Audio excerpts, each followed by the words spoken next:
आज के वीडियो में आप लोगों को देवता के विषय में बता रहा हूँ। जो देवता रूपी सवारी जो आता है उनके विषय में बता रहा हूँ। ये आप लोगों का सवाल रहता है, मेरा नहीं रहता। आपका सवाल रहता है कि गुरुजी, देवी देवता किसी के ऊपर यदि सवारी आता है तो कभी कभी उनका कहा सच हो जाता है और कभी कभी उनका कहा बिल्कुल झूठा होता है। बात मिलता ही नहीं है कि वो कितना सच बोला है।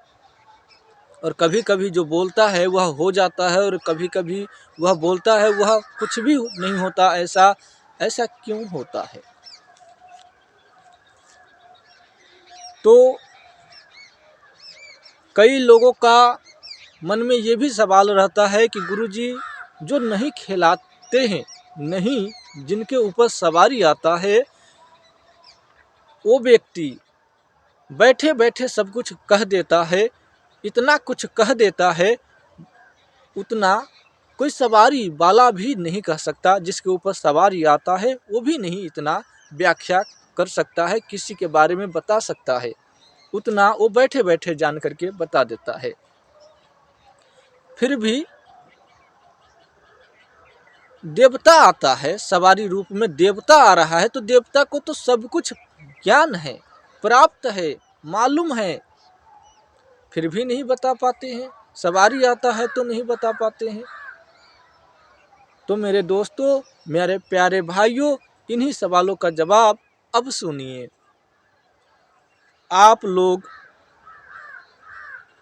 मंत्र प्राप्त किए हैं और उन्हीं मंत्र से लोगों का कल्याण करना शुरू कर दिए हैं। उस मंत्र का अध्ययन नहीं किए हैं, उस मंत्र का साधना नहीं किए हैं। जब तक उस मंत्र का साधना नहीं करेंगे, आप उस मंत्र से आप शक्तियाँ प्राप्त नहीं करेंगे, उस मंत्र को आप नहीं समझेंगे, तब तक वो मंत्र आपके लिए केवल मंत्र ही रहेगा। वो मंत्र कभी आपके हित में नहीं कार्य करेगा। आपको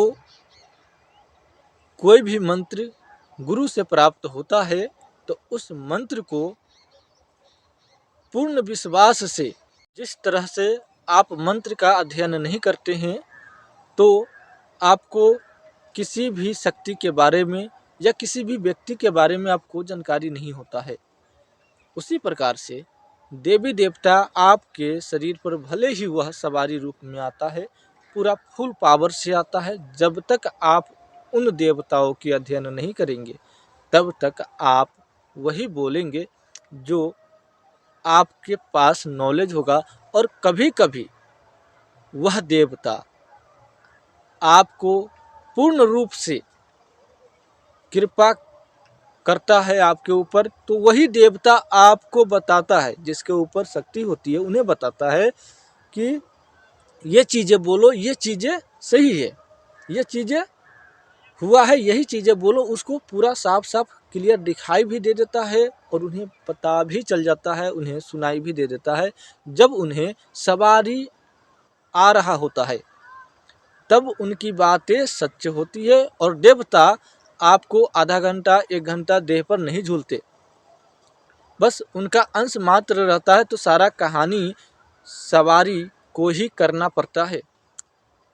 देवता तो उनके देह पर रहते हैं परंतु इतना देर तक पूर्ण रूप से नहीं रहते और पूर्ण रूप से उनको नहीं बता सकते, क्योंकि अंध भक्तों का कुछ जो है सवाल ऐसा होता है उटपटांग, जिनकी जवाब देवता नहीं देते।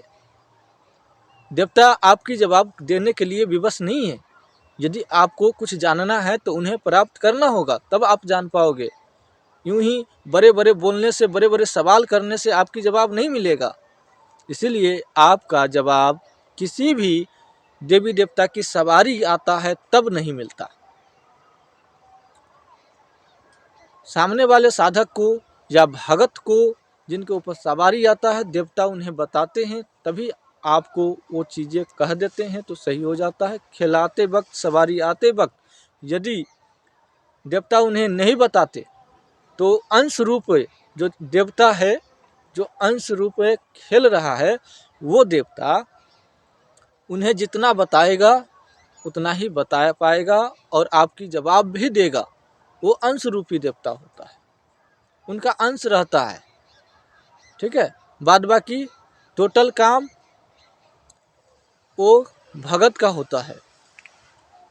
रहता तो देवता ही है, लेकिन कुछ सवाल भगत को भी देना पड़ता है, सवालों का जवाब, और कुछ जवाब जो देवता, जो अंश रूपी देवता है, वही पूर्ण रूप से प्रकट हो जाएंगे और फिर आपका जवाब देंगे, जो देने वाला जवाब होगा। ऐसा नहीं कि आप अपना धन संबंधित कुछ पूछ दिए और आपको जवाब दे दे। जब तक आप कर्म नहीं करोगे तब तक देवता आपको कुछ नहीं देते। इसके लिए अलग अलग शक्तियाँ बने हुए हैं। भूत, पिशाच, दैत्य, राक्षस, जिन, जिन्नात, ये सब किस दिन काम आएंगे? ये सब है ना काम करने के लिए, तो सारे काम देवता पर नहीं छोड़े जाते।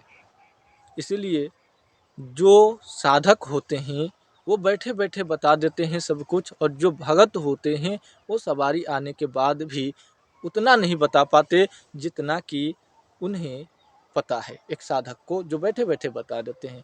आप लोगों को इस विषय को अच्छे से समझाने का प्रयास किया हूँ। यदि आप लोगों को समझ में आ गया है तो इस चैनल को सब्सक्राइब करके जाइएगा।